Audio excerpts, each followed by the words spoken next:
Hello, everybody. Once again, my name is Sanket, and I welcome you all into today's webinar. We will go ahead and talk about email security, phishing, and business email compromise. Now, this is an ongoing issue and actually has been troubling a lot of people all across the globe.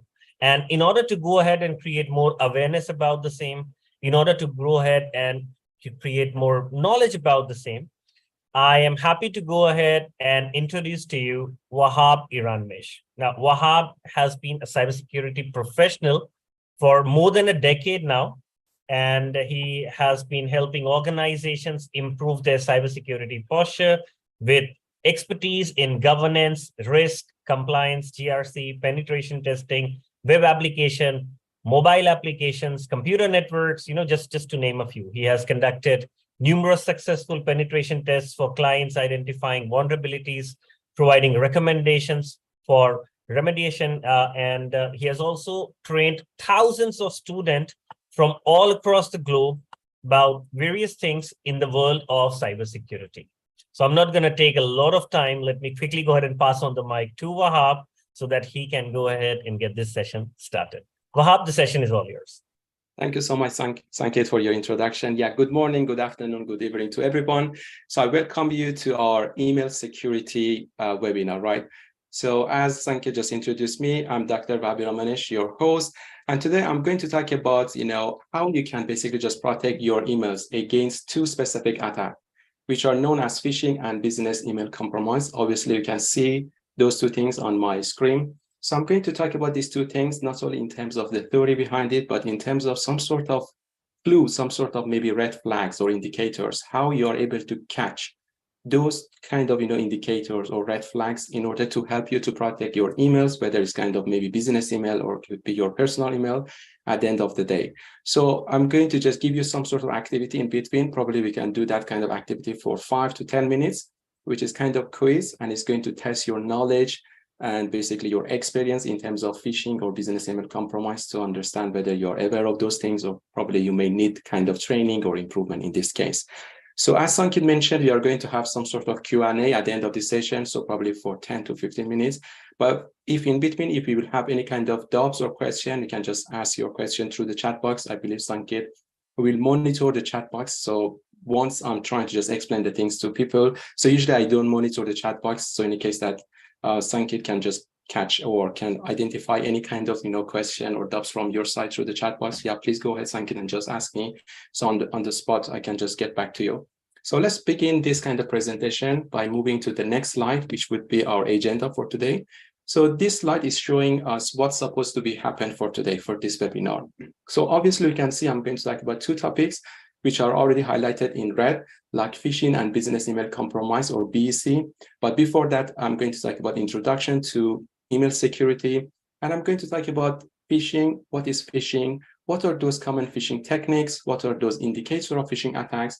What could be happen or kind of impact if you will be, targeted by some sort of phishing attacks? What is phishing typo-squatting? What is phishing email example? So I'm going to show you some sort of example of email that is relevant to phishing attack. And as I promised, so number 2.6 is about phishing quiz. So we will go through kind of online quiz, which is relevant to phishing in order to answer 8 questions to examine, to just evaluate your understanding, your knowledge about phishing.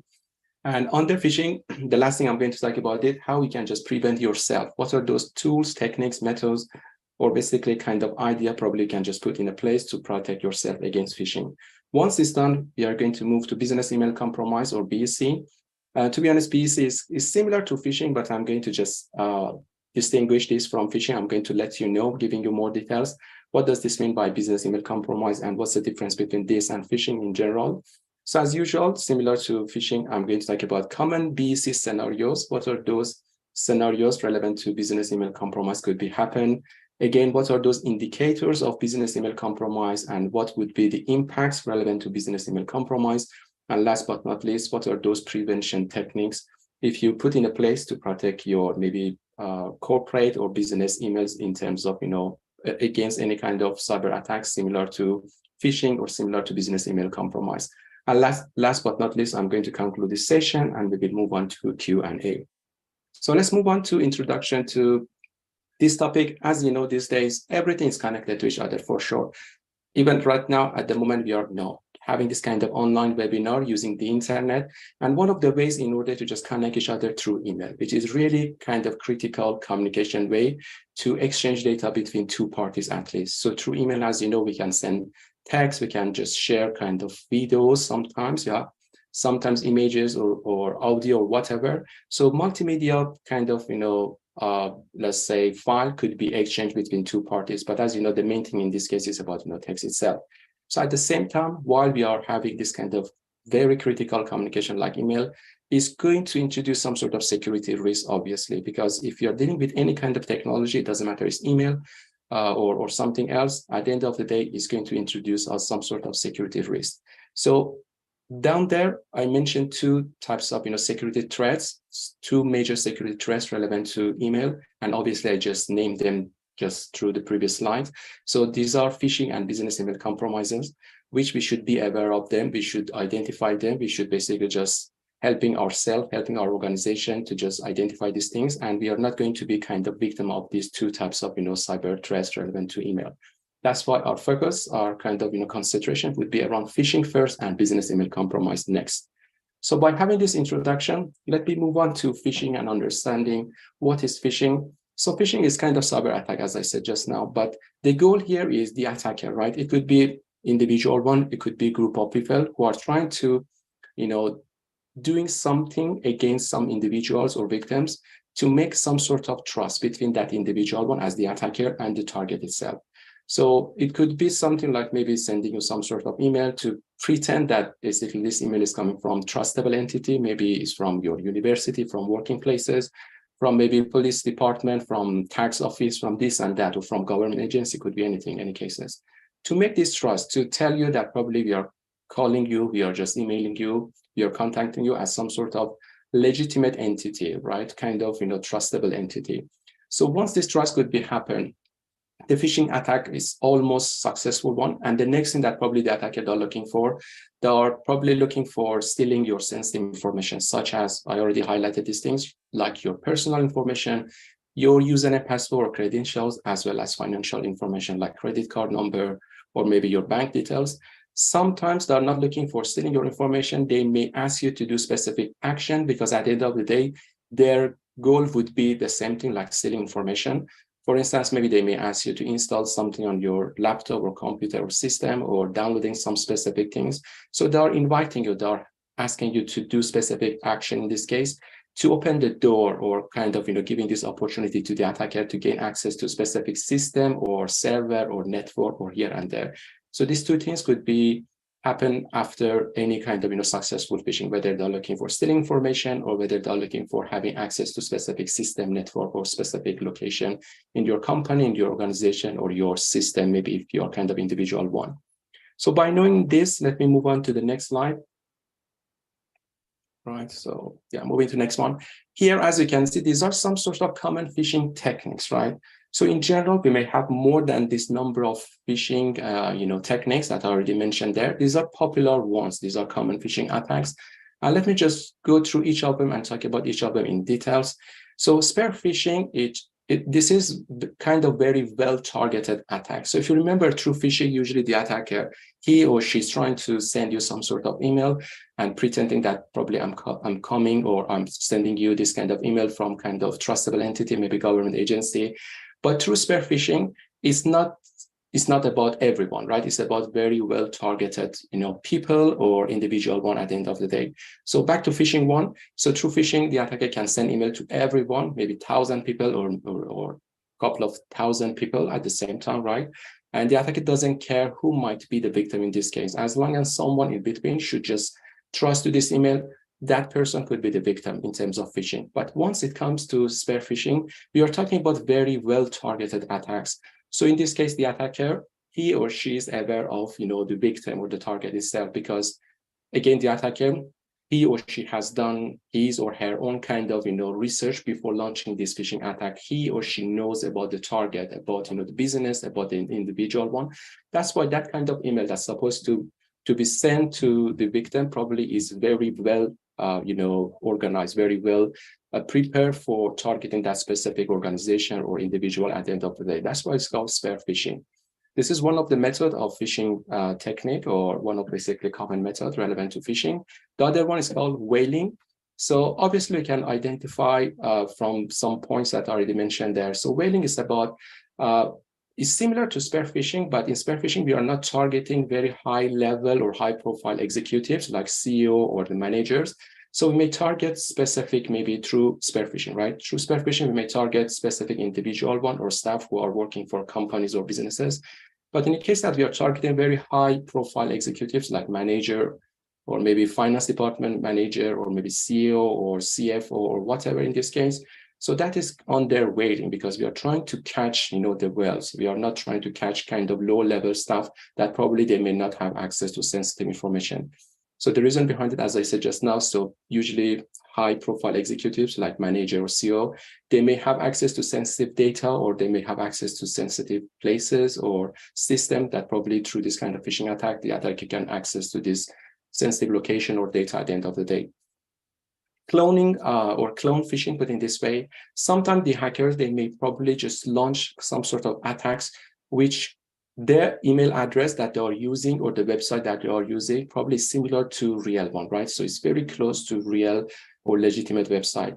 For instance, if I'm talking or if I'm sending email to Sanket at the moment, my email address is my name at whatever.com, right? So the attacker can just, go around and make something like this similar email, maybe instead of maybe just one A, right? So because my name got only, VA and then HAB. So instead of VA, HAB, so the attacker can go for maybe double A after V or double A after V, something like that, right? Or maybe the attacker is trying to basically just making website which is similar to XYZ, something like that. And he or she is trying to send you some sort of, phishing email to you in order to target your business, in order to target your company, or it could be simply you as an individual one. So this is another phishing technique. The other one is farming. So farming is about redirecting the individual one, right, to specific website or fake website to steal his or her own kind of credential one. So I'm not going to kind of details, but just quickly telling you some sort of maybe scenarios.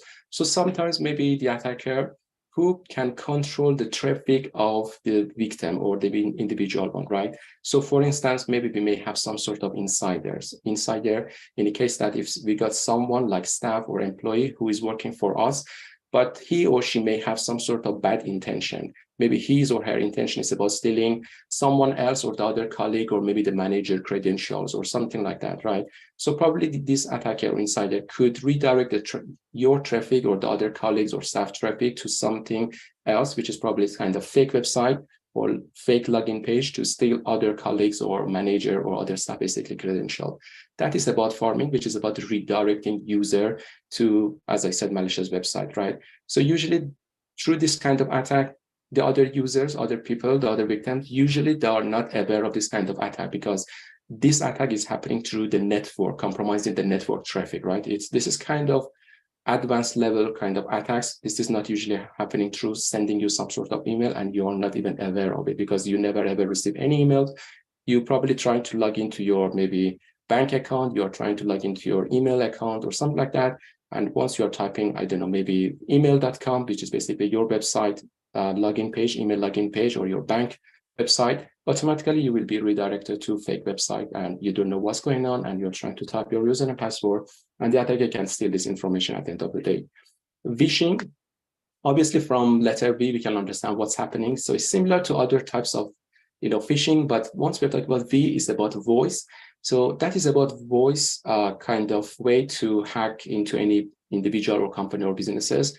So we have seen this a lot over the past few years. I can say specifically people, they may call you through phone and just, pretending that they are coming from maybe customer service or maybe they're offering you some sort of products that basically they got 50% discount or this and that. Or if you just go through this survey through the phone, so they may give you kind of prizes or kind of discount at the end of the day. So that is happening through the voice. So it's called phishing, which is still is valid. And there are a lot of attacks. There are a lot of kind of phishing attacks happening around the world, internationally and nationally, I can say specifically, very well developed countries. These are kind of countries that probably victims of this kind of attack, because people, they can understand their currency is really valuable one, so they try to target these people or citizens of this developed country through phishing by pretending that they are calling from maybe somewhere to help them, or to just giving them some sort of prizes or give at the end of the day.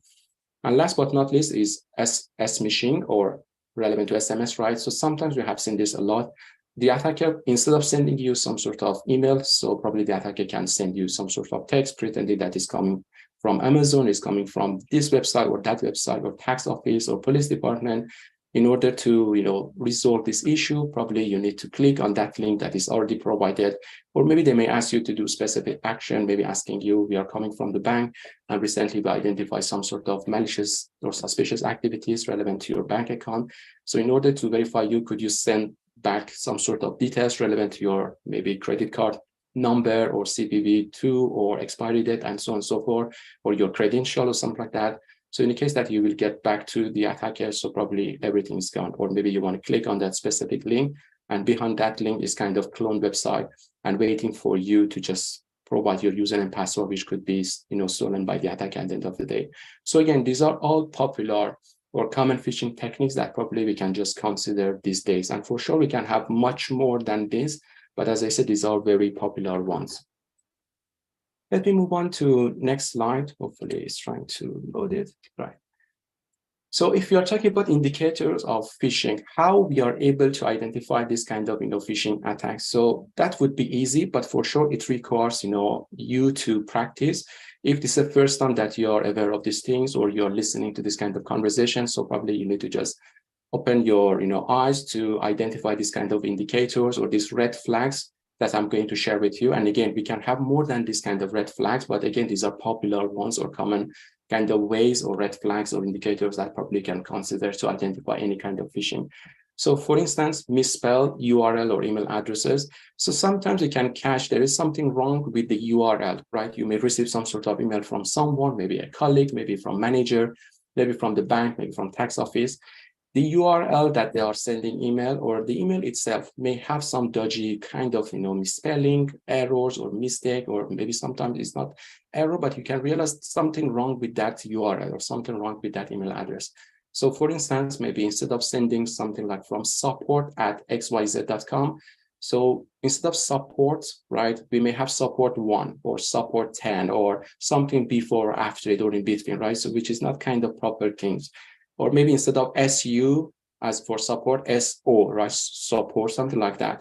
So these are some sort of things that you can just, keep your eyes on it. The other one would be urgency. So sometimes the attackers or hackers are looking for put you in a place, in a situation that you have to do it right now, unless you will get fined or something as a bad kind of action should be happen next, right? So there's a kind of consequence.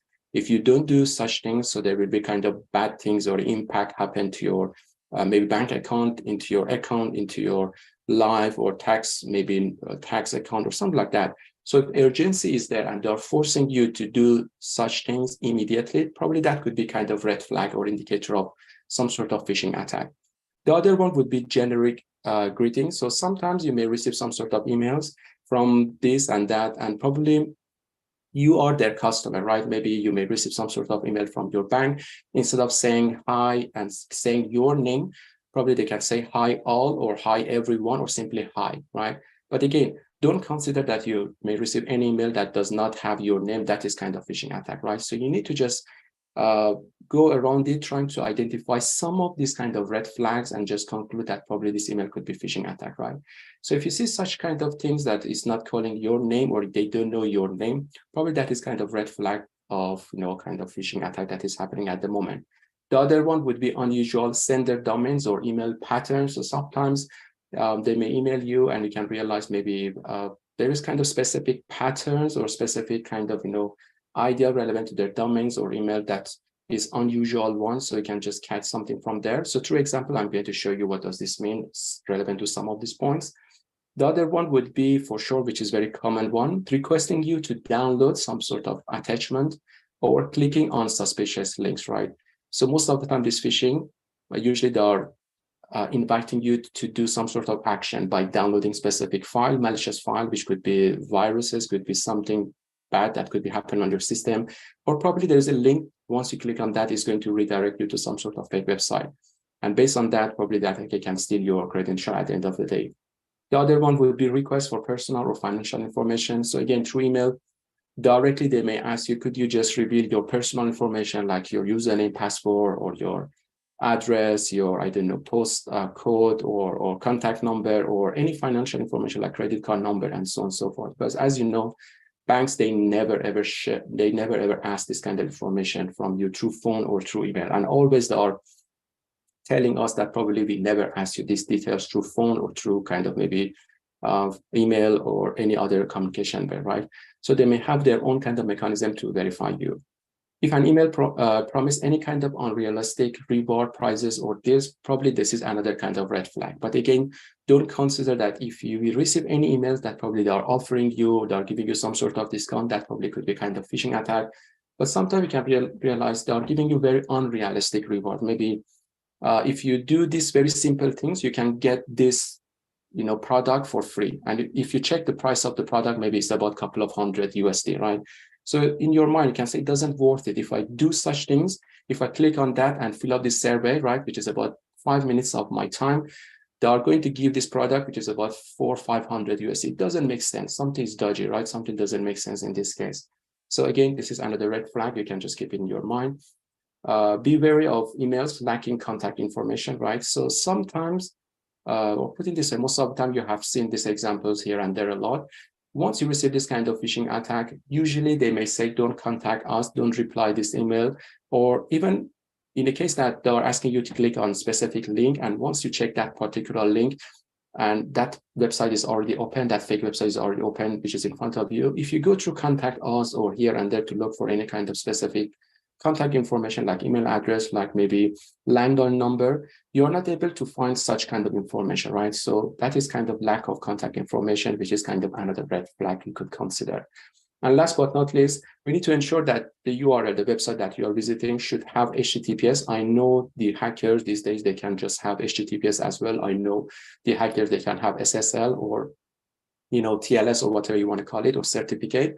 But this is better than nothing. In the past, many people, they hack because they never check HTTPS, right? They just simply open any website, which was not rely on HTTPS. And through that, so many people, many individuals, they hack. So these days, we can just ensure that the website we are trying to visit may have at least HTTPS. But again, if you are checking any website that may have HTTPS, you couldn't say, okay, I can trust this website because I told you that probably if any website got HTTPS is safe and secure. No, it's not true. As I said, you have to consider some of these points and putting all of this piece of puzzle together to conclude that whether that email or that website is kind of maybe phishing website or clone website or phishing email or kind of maybe dodgy things that probably you should consider it and say no to that kind of request that is coming from this email or this website. So now let's move on to this website, which is about phishing, typo squatting. So as you know, typo squatting is about the moment the attacker probably they are trying to make any website which would be very close to your domain. So this concept, it comes to the picture. It means that, for instance, if I'm dealing with, I don't know, Amazon.co.uk or any other similar website. So the attacker can make similar websites, which is close to target website, with this hope that probably if the attacker is going to send you this phishing attack, and once you click on that link, and you will be redirected to fake website, which is very close to real one, legitimate website. So in this case, if you are not aware of that, you are not able to identify the difference between the legitimate one and the fake website, right? So that concept is called typo squatting. So there are a lot of websites to help you to identify whether your website may have some sort of similar registered domains around the world or not. For instance, give me a second to type something for you. So for instance, if I'm dealing with Amazon.co.uk, right? Assume that I'm working for this company, right? Or I am some sort of staff, or I'm working for Amazon.co.uk, or maybe I'm customer of Amazon, right? So through any ways, I'm dealing with this website. I need to check, specifically if you're working for this company, you should try to do such things. You need to copy your URL and just come to this website, right? So the link is there through, this presentation. I just put it there, or you can just simply Google it. There are a lot of similar websites, but I found this website is quite good. So once you come to this website, you need to paste your website, your target website there, amazon.co.uk, and click on search. So it's going to take a couple of seconds to minutes and searching on the internet and looking for those domains that are probably very close to amazon.co.uk, which is my target in this case, right? So for instance, I am cybersecurity expert of amazon.com. Here you go. And I need to check what are those available websites which are very close to my domain name, right? So at the moment, it's telling me for sure amazon.co.uk is the first one, which is there. As you can see, there is another one instead of Amazon is amazon.co.uk, could be similar, or here AA Zoom. Let me just make this bigger. So this could be something close. There is no A in between, right? So it's amazon.co.uk, Amazon, something like that. So there are a lot.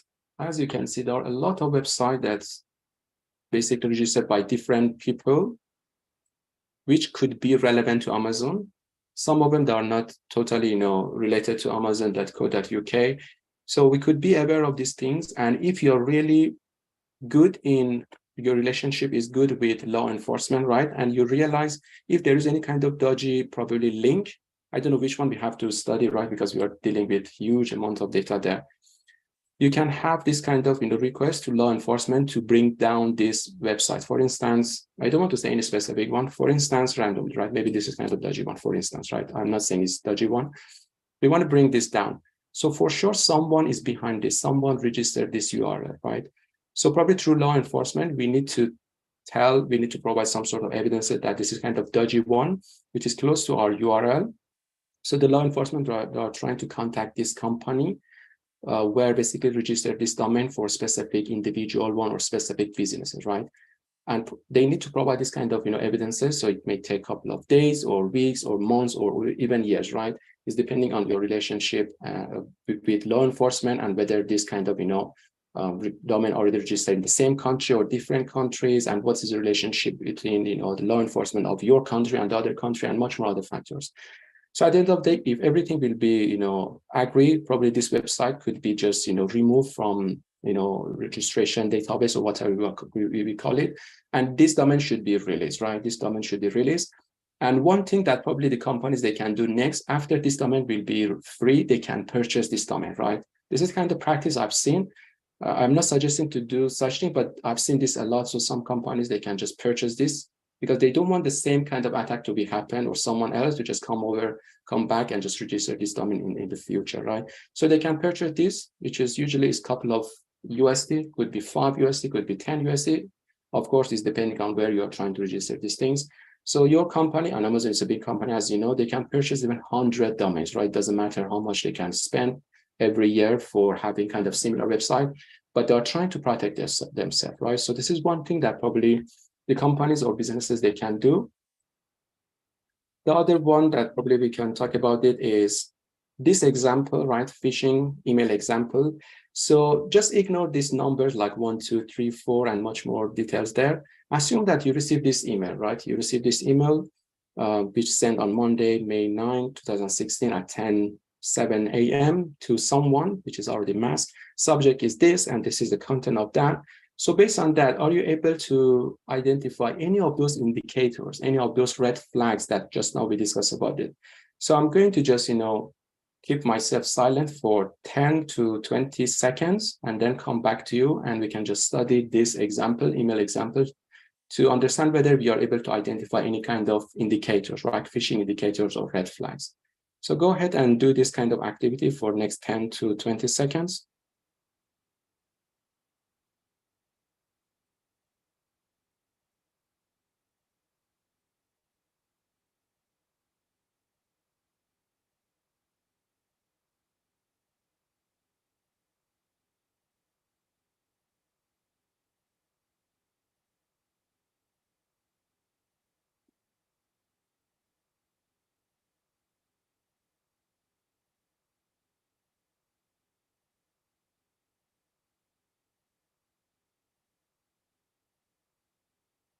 I think you already catch, some of these indicators or red flags. Obviously, let's start from top.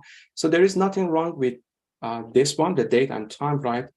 At the moment. So 2, which is the address of recipient, is already masked. Subject is something like this. What we can identify from the subject is kind of warning, is kind of urgency, right? Urgency was one of kind of, indicator. So even the subject of email is showing some sort of urgency. It's trying to scare these people, right? This customer, that if you don't do such things, probably we are going to close and delete your account, right? So this is kind of the first red flag we can just keep in our mind. The second one is around here when we can see hello user. So instead of just directly calling you hello who, right? Because we're supposed to be their customer, we're supposed to be their user or whoever. So they don't know our user, they don't know our name or our username. Simply it's very generic one. So the second kind of red flag would be generic name, like using hello user. And again, whatever is number 1, number 2, and here, these are kind of, urgency, right? They are trying to just put ourselves in a situation that if you don't respond to this within the next 24 hours, your account will be deleted and you may lose your account and all of these details and so on and so forth. So these are about urgency. And there is number 3, some sort of link to cancel request immediately, right? So if it's asking you to do some sort of action, which could be dodgy, which could be, suspicious one. If you move your mouse on it, so sometimes you can see a specific link there, right? Even before opening up, it's going to show you where it's going to be landed at the end of the day. So it's going to bring us to this website, bit.ly, and so on and so forth. So probably that is kind of maybe dodgy things because we are expecting to be redirected to, or, bringing us to this website, whatever website it is, assume that that is coming from my bank. So I'm expecting once I'm going to click on that, it's going to redirect me to the bank website. But now it's redirecting me to kind of random website, Bitly, right? So this is another red flag is there. And what is down there? Here, please do not reply this message. Mail sent to this address cannot be answered. So again, it means that there is no help, there is no support help, there is no contact, lack of contact information. So as you can see, they are telling you that if you're trying to send back, this email or just, reply this email, we are not able to just get back to you. So they are guiding us to just click on that cancel request immediately without just thinking of getting any help from the support team and so on and so forth. So totally, we can say this kind of email is phishing because of this red flag that we already identified, all the way from subject through urgency, through that suspicious link, through that kind of last item there, which is not kind of, or lack of contact information. So we can say 80 to 90%, basically we can say this is kind of phishing attack or phishing email at the end of the day. So let's move on to the next slide, which is this website. So the link is there. This website is quite good. It's not comprehensive, but it's better than nothing. So if you Google it, so probably you can reach to this website, or if you can just memorize this, or you can just write it down.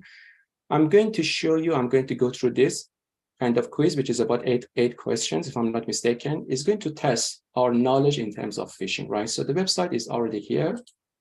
And once you open it up, it's going to just ask you to click on this to take the quiz, right? So it's not necessary to provide your real name and email address. This is kind of scenario based, right? So your name and email could be used for the following questions. So I'm going to say test email address is test@gmail.com, right? So it doesn't matter who you are and what is your email address. Let's get started. So it's going to ask you, as I said, 8 questions, and now we are on question 1. So usually we should read the scenario. Let's start with this Google Doc email. Be sure to check out the link URL by hovering or basically using long press and so on and so forth. So you can just go through that. So there are 2 kind of options there, whether you need to just decide this email is legitimate one, genuine one, or this is kind of phishing email, right? So let's have a look on some sort of red flag just now I mentioned to you. So the first red flag would be this email address, right? So we received this attachment, which is about 2023 department budget docs, and that is coming from this kind of person, Luke Johnson. But unfortunately, this email is very general one from Gmail. It's not from corporate one, right? So we should not trust to that at the first place, right? Because this is very general one. Everyone can have this kind of email address. So this is the first red flag. And once you move your mouse on it, right, just pay attention to this area, right? Just down there, left side here. Once I move my mouse, it's trying to redirect me to drive.google.com, right? So this is kind of random website, right? Just again here, this area. So instead of just redirect me to the website, proper website or corporate website, it's going to bring me to some sort of maybe random website. So that is probably kind of maybe second red flag. And it's the same thing, right? Whether if I'm going to click on this or that, so it's going to bring me to the same website. The link is the same thing. So to me, I can say probably this is kind of maybe phishing attack. So we can just choose this as the phishing one.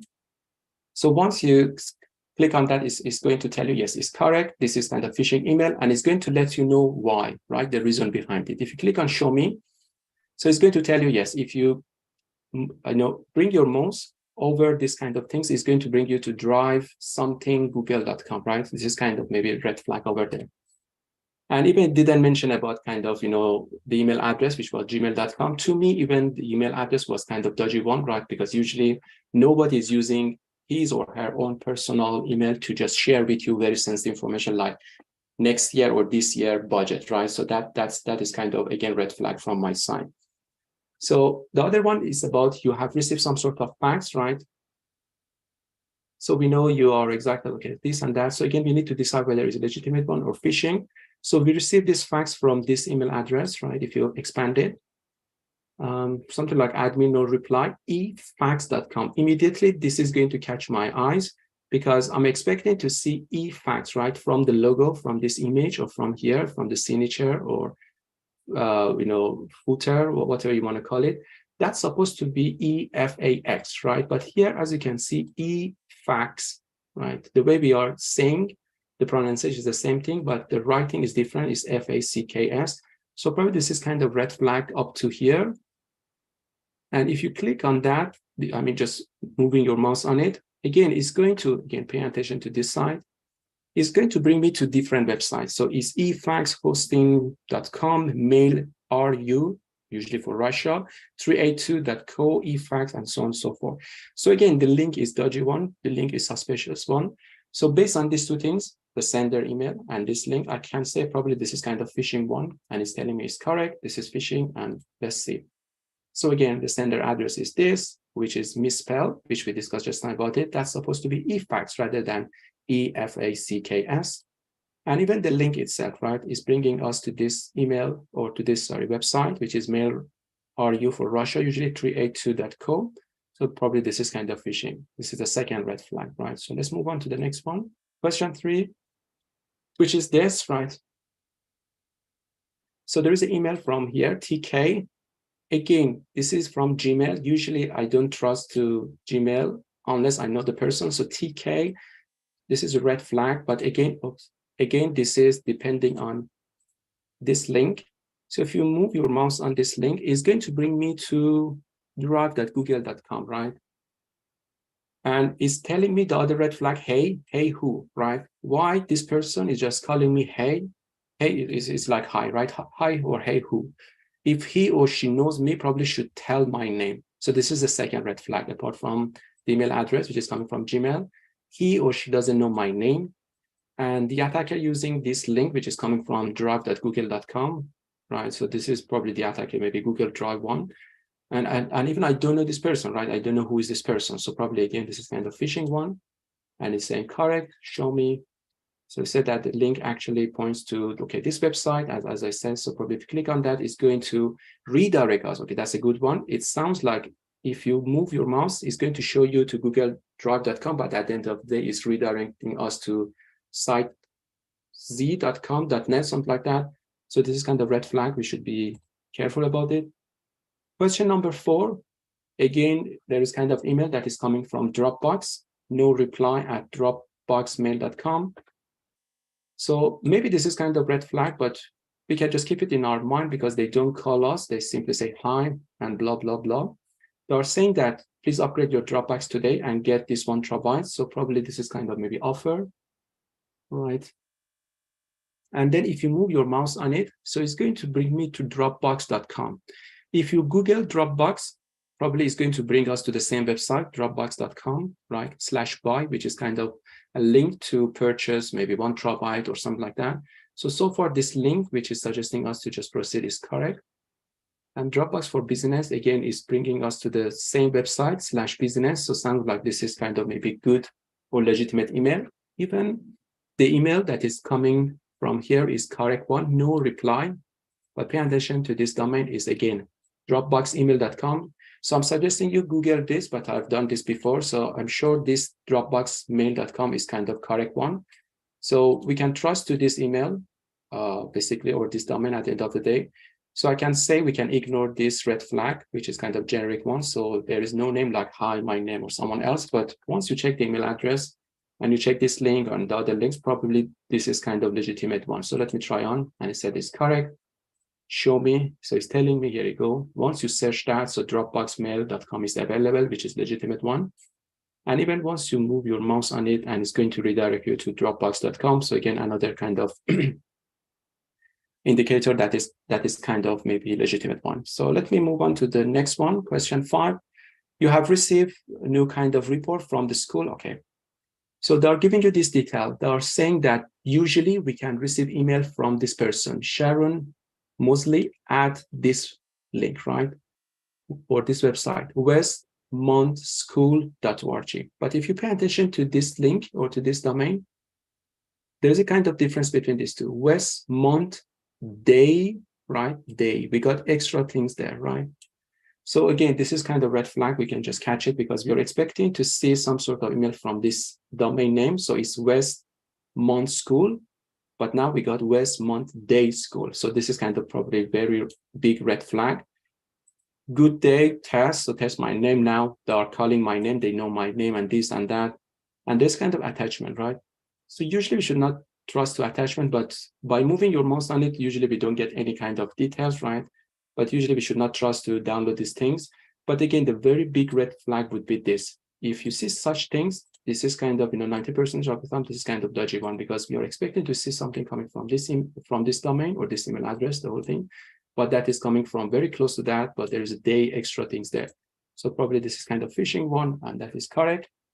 Here you go. So it's telling me you're expecting to see this email to come from this email address, but now we got day, which is extra things in between. So probably we should ignore that. And instead that, yeah, be careful about opening this PDF file. We couldn't get anything by moving your mouse on it because we're supposed to download it to see the stuff there, but usually it's not suggested to download it if you don't trust to the sender itself. So please don't click on that to open it up. Number 6, there's another one. Someone has been trying to access your account. This is another scenario. Maybe you received this email from Google and said that probably someone from Romania using Firefox at this time, date, right, was trying to access your google.com. And based on that, we were trying to block him or her, right? So in this case, Google is suggesting us to change our password. They are helping us to change our password. But once you click on that, right? Don't click, just move your mouse on it. As you can see down there, there is a kind of dodgy email there. Instead of google.com or gmail.com, for sure, through the link, you can see some sort of words like Google things appear there, like my account.google.com, minus security settings page, and so on and so forth. So this is kind of dodgy things. Why not having google.com or why not having gmail.com? Why you may have extra things after google.com and so on and so forth. So probably this is kind of maybe dodgy things that we may not like it. And again, another kind of maybe red flag would be instead of calling your name. So this is very generic one. And here, another one would be google.support, right? This could be another red flag. Usually, I believe Google should send you email from google.com or gmail.com rather than .support. So probably this is another red flag. Let me choose this as phishing one. So I said that correct. Here you go. The sender address Google support isn't used, right? So usually it's google.com. Anything else? Yeah, even the link is going to bring us to ml-security.org, not Google itself. So probably this is kind of phishing attack. Question 7, your account seems to be under attack again. So probably your company or again, Google just telling you your account could be, victim of some sort of attack. So now you need to decide whether it's kind of legitimate one or not, right? So again, the URL itself is coming from google.support. This is probably a red flag. And here, if you click on that, it's google.com AMP, tiny URL, right? So the point here is tiny URL there. So tinyurl.com/something is going to redirect me to other websites. So probably, again, this is kind of redirection to other website rather than google.com. To me, this is kind of phishing attack. It said it's correct. Let me click on that. Again, google.support, which is supposed to be google.com. Is there anything relevant to that? Yeah, here you go. So it's tricky, but its link is trying to basically redirect you to something else like tinyurl.com. And last question, this one. You have signed up for travel planning services. So assume that you just refer to this website and you want to just get your ticket, which is about your traveling, plan. And that particular website is trying to gain access to your account, your Gmail account, right? So now you can see this kind of pop-up appear on your screen. And it's telling you this company, this website, TripIt, something like that, is trying to access your website, access your account, your email account. Are you going to click on allow or you're going to click on cancel? So if you move your mouse on allow and cancel, you are not able to see anything. But if you move your mouse on this term and services and privacy and all of these things, or even on this, right? Or maybe here it's not showing. Or can I click on that? Let me click on that. Even if I click on that, it's going to show me some details like support@tripit.com. So clicking allow will redirect you to this. So this is kind of a good point because if I'm going to click on allow, it's going to bring me to the same website or genuine website, which I was expecting because I was expecting to purchase my ticket from this website. And now it's going to redirect me to the same website. And as I said, if you move your mouse on these things, it's going to show me exactly the same website here and there, right? So sounds like this is kind of legitimate one. Let me click on that. It said that is correct. So 8 out of 8, show me. This is bringing you to original website, right? And nothing else. And next. So great job, thanks. You got 8 out of 8. So please go ahead and do this later on if you were not able to just follow me. So this is kind of good practice or quiz that quickly you can do it on your site to ensure that you're aware of this kind of phishing indicators. Let me just come back to the presentation because we got only a couple of minutes to finish this, but I haven't even come to business, email compromise. So in terms of impacts of phishing, so as you know, if phishing could be happen, there are a lot of impacts could be happen, such as data breaches or identity theft. Your data could be stolen, or your financial information could be, just stolen, or sometimes your business reputation could be damaged, right? Because through email, someone can gain access to your sensitive information or data or server or system in order to damage your reputation at the end of the day. Or at some point, your business operation could be impacted. Maybe someone can gain access to your system to shut down server or system or delete data or modify data or do some sort of malicious things. Or at some point, the attacker can just spread some sort of malware or ransomware through the email, through the compromised email, the email that is already compromised, or maybe through kind of username and password to access to server or system. So probably the attacker can copy and paste some sort of malware or ransomware on specific server or systems, right? So these are all impacts, and for sure we can have much more things. So in terms of prevention, quickly, I'm going through this kind of bullet points like red colors, like education, for sure, awareness and training. This is one thing we can do. Email filters, we need to ensure that we have to have some sort of email filtering. Our company, our organization, IT department, right, supposed to filter unnecessary or spam emails, right, to ensure that we are not receiving kind of dodgy emails, which Gmail is really basically having such kind of good mechanism if you are using personal or kind of public email servers. Two-factor authentication, right, that is kind of good concept, good kind of mechanism we can use against phishing. And basically, as you know, two-factor authentication is about not only having username and password to log into your system, but also you need to have the second factor, extra factor, which could be sent through SMS or email or mobile app, which you need to just key into the system or login page to get access to your email, right? So this is extra things probably the attacker could not steal from you. For sure, there are different ways that probably even the hacker can steal this two-factor authentication, but that is very advanced level attacks. URL inspection, as I said, you need to keep your eyes on the URLs to inspect whether this is legitimate one or this is kind of fake one or very close to real one. So you need to just train your eyes to catch those things. Security updates, you need to ensure that your software, your application should be updated one. One of you, I believe Mohammed just mentioned, I think Mohammed, right? Mahmoud just mentioned about my browser is not updated. Obviously, you can see this browser is not updated, right? So please ensure that your software, your application should be updated. I just mentioned this to Mahmoud that this is my dummy machine. So I don't mind whether someone is trying to hack into this machine because usually I'm using this machine for presentation. But if this is your real machine, your corporate machine or your personal machine that you're using for sensitive things, maybe transferring money or your daily basis job, right? Please ensure that you're dealing with up-to-date machine or system or server, whatever it is. The next one, incident response plan. So your company or organization needs to ensure that you got kind of proper plan in the case that something goes wrong. Maybe you have been hacked through kind of maybe phishing attack or any similar attacks. Probably this plan could help your company or organization to quickly catch and respond, right? Those kind of attacks or some sort of cyber attacks that could be happen. Avoid sharing and verifying requests. These are the last two kind of prevention that you can do. So please do not share whatever information that is not necessary to be shared with other people through phone, through SMS, through social media, right? These things could help the attacker to hack into your business company. And verify requests, this is another one that probably you should do it. If someone is trying to ask you to do something, please just do verification. For instance, if someone is calling you and asking you, I'm calling from tax office and we need your contact number, we need your bank details and this and that, we want to refund you money, for instance, you can say, that's fine, I believe you, but can I call you back, for instance, right? Usually callback is the best way in terms of, for instance, phishing, right? So you can say, I'm fine, can I call you? But don't ask about, this tax office number from the same person. You should Google it, or you should get to know, this contact number from different people, or maybe just calling someone, or just Google it. What is the tax number or the office, tax office number in this case, and try to call them and say, can I talk to this person? Because that person just called him or herself, like maybe John or Smith, something like that. And once you can just get to know that person through your contact, you can trust and you can just whatever details that they want, you can just provide it, but not 100%. Usually this thing will happen. So verify request, this is one thing that you can do.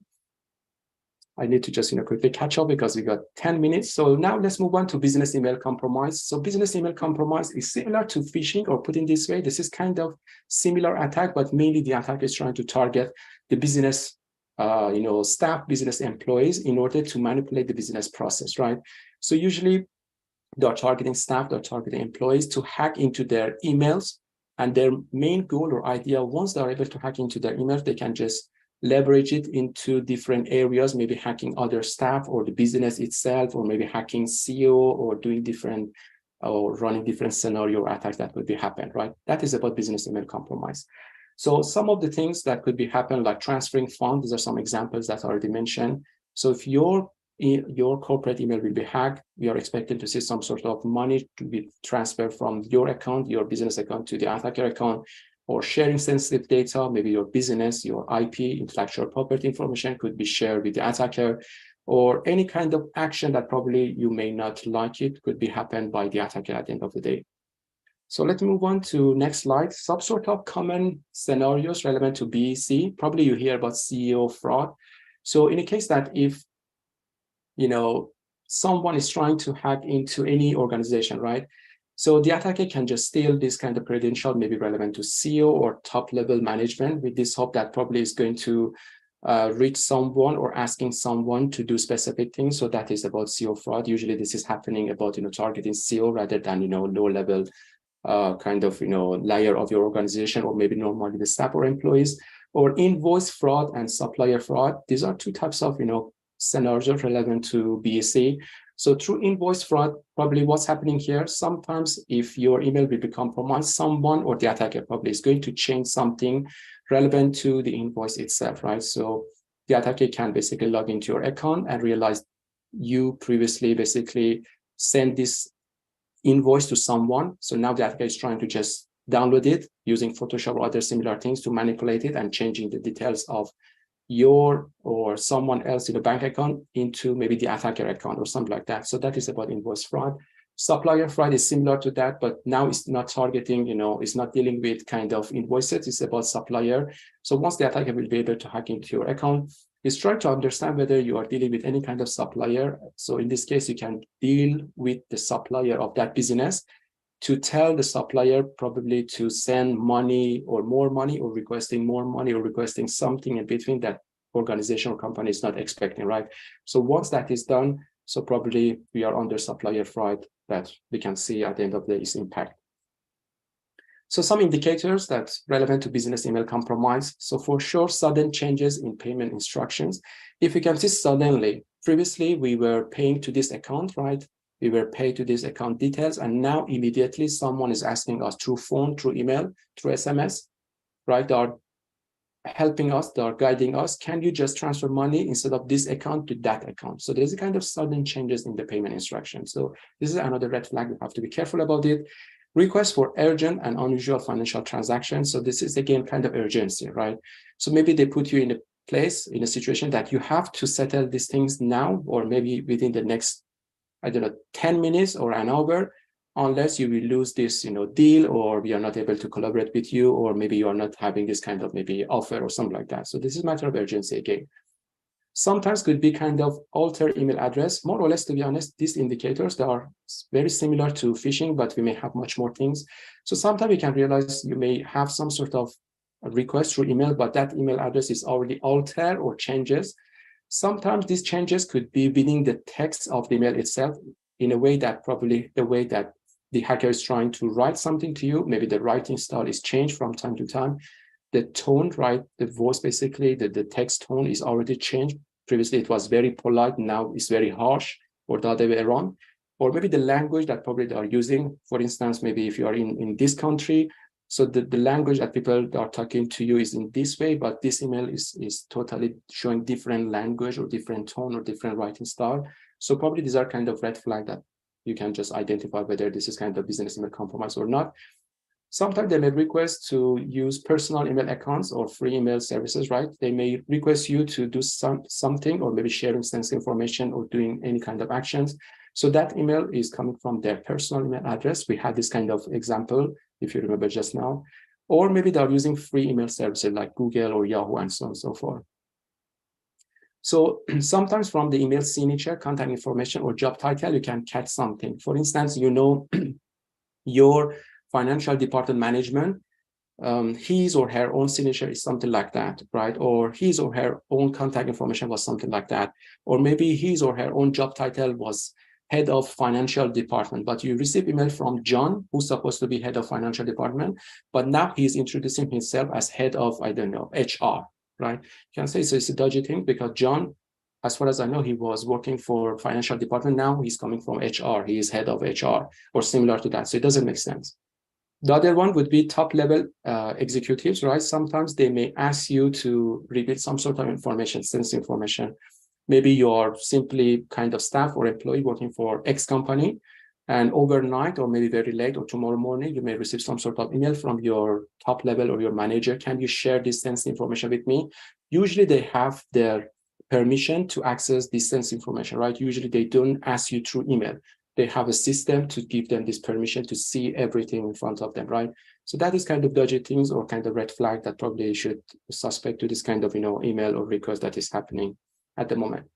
So the impacts, right? The impacts would be for sure financial loss and legal liability. So that could be happen. It's going to impact on your reputation, your business specific reputation could be damaged. Sometimes maybe you may have some sort of fines or kind of penalties if you're dealing with any kind of regulation, law, and so on and so forth. Sometimes it's going to disrupt your business in terms of operation, which is similar to phishing attack.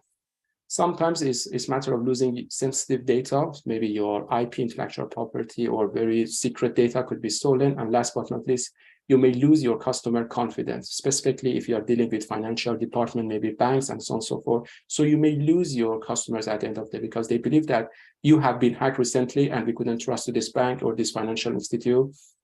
Further, that's why we are not going to deal with this bank. I'm going to transfer my account, credit, and money, everything to the next bank, which I may have more trust to that. But this is another impact that probably we can talk about it. Let me move on to next one. So some prevention, right? We can provide in a place against business email compromise. Email authentication, which is kind of technical things, right? It's not what we can do as a user, but our business, our organization, our company, they have to do these things. They have to implement some sort of technology-based mechanism, which is the first one, email authentication, such as DMARC, SPF, and DKIM. So these are very technical things that probably your organization should implement through their email servers to ensure that we are not receiving some sort of spam or fake or phishing emails, right? So these are kind of mechanisms to ensure that who is the sender, who is trying to send this email to us. So it's kind of mechanism to protect us automatically. Multi-level authorization. So in the case that we are trying to basically, someone is trying to approve something, it's not going to be happen through single person. It must go through multiple approvals, multiple person to approve that, for instance, transaction, right? For instance, if someone over the night is asking me to transfer money, I'm not able to do such thing because I need to get approval from my manager or maybe the third person in this case in order to transfer this money. So once we are checking these things all together, verifying all together through this kind of procedure, maybe in between we can catch some sort of, business email compromise attack relevant to our business organization. Verification protocol, which is similar to multi-level authorization, but this is about the moment if someone is trying to change the payment details or instruction, we need to get verification. Maybe now we are about to send money or transfer money from this to this business, but 5 minutes before that transaction, we may receive some sort of email or contact saying that instead of sending money to this bank account, can you send it to this bank account? We should say, okay, we don't trust with that. Let me just get the verification. Let me just call the business organization or CEO or the manager of finance department of that company to get the verification first. Once it's done, I can transfer that money instead of this account to that account. Training obviously is really important. We need to train, we need to provide awareness for our staff, for our people to be aware of this kind of methods or techniques like what we are trying to do at the moment. Strict access control. So we need to ensure that we need to have kind of very restricted access to sensitive information. Not all people or staff in our company organization supposed to have access to sensitive data. In the case that we have been targeted by any kind of phishing attack, it doesn't matter because these particular people, they don't have access to sensitive data. Only maybe high level or high profile executives that are able to have access to sensitive data. So this is kind of way that we can protect our data against business email compromise. So conclusion, as you know, we discussed about today phishing and business email compromise, which are two types of email threats, put in this way. And we discussed about different preventive measures or kind of controls, which include education in general, technology implementation, and some sort of strict access to our sensitive data. And last but not least, the last one is about proactive approach. So it means that if you are going to do such things, right, all of controls, all of these things just I mentioned about it, this is kind of ongoing procedure, right? We should not just do it once. We should just practice and practice and practice and implement much more security solution and technology, having antivirus, any kind of detection, any kind of methods to be aware of the most recent kind of attacks relevant to phishing, relevant to, business email compromise, or much more similar, threats or attacks that probably our system, our business could be hacked. So thank you so much for listening to this conversation. I think I was almost on time. So now we come to Q&A. Please go ahead and let me know if you got any doubts or questions that probably we can just move on from there. Thank you, Wahab. Thank you for this No problem. interesting session. And I'm pretty sure our participants enjoyed it as much as I did. No problem. Thank you, guys. Thank you once again for being a part of this session. And now it's time for questions. So if you have any questions that you want to ask, anything that you want to say, anything as such, feel free to type it in the chat box and we will go ahead and take that. There's one question that I've been seeing for quite some time now, Wahab, that's from Val. He says, is it possible to view and control one computer monitor using some Wi-Fi router? Obviously, exactly. That is possible. Easily, that is possible. But the thing here is, for sure, the attacker is supposed to gain access of your system, right? So it's not like if someone is sitting in the same network, right? Maybe in the same Wi-Fi network, easily that person can basically just see your monitor unless that particular, hacker or user can gain access of your system. And from there, yes, for sure, that attacker will be able to just gain access your, not monitor everything, your data, your files, everything, your connectivity, your bank account, and so on and so forth.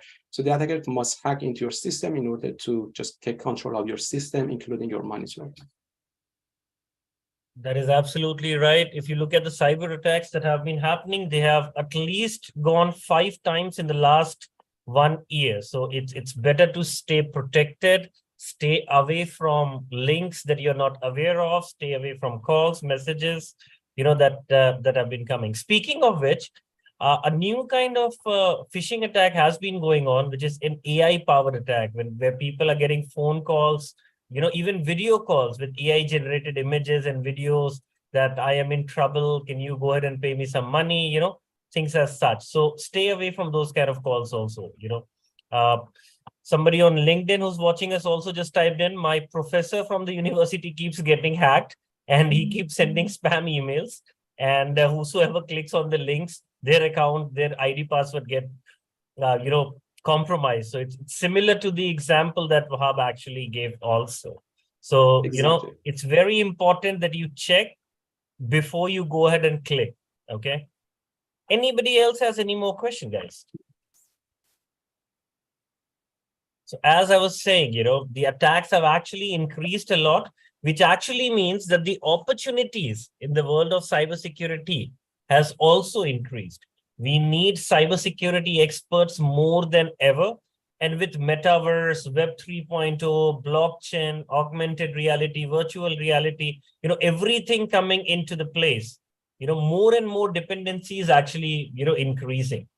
In the world that we live today, when you lose your phone, you're not worried about the price of that phone that much. Then, what do you have in your phone? Your information, your bank information, your, the apps that are installed, your social media and stuff. This itself explains how important and how data dependent we are in the world that we live today. So we go ahead and try to make sure that everybody is upgraded. This session was also to raise awareness about the same. We do run programs in the space of cybersecurity. We have, certification programs. One of our certification program is actually starting next week. Then we have degree programs. We even have doctorate programs with us. So if any one of you watching us right now or, on any of our social media pages, if you want to go ahead and start your journey as a cybersecurity expert, feel free to go ahead and get in touch with us. And we will be more than happy to be a part of your journey in becoming a cybersecurity expert. Having said that, I do not see any more questions coming up. So I guess we are going to go ahead and take a leave. Thank you once again, guys, for attending the session. Thank you, Wahab, for No problem. All the insights. And I wish to see all of you into the classroom where we can go ahead and help you become a cybersecurity professional. Thank you once again. This is me, Sanket, signing off. Bye. Take care. Stay safe. Thank you, guys. Thank you, Wahab. Thank you, everyone. Bye now.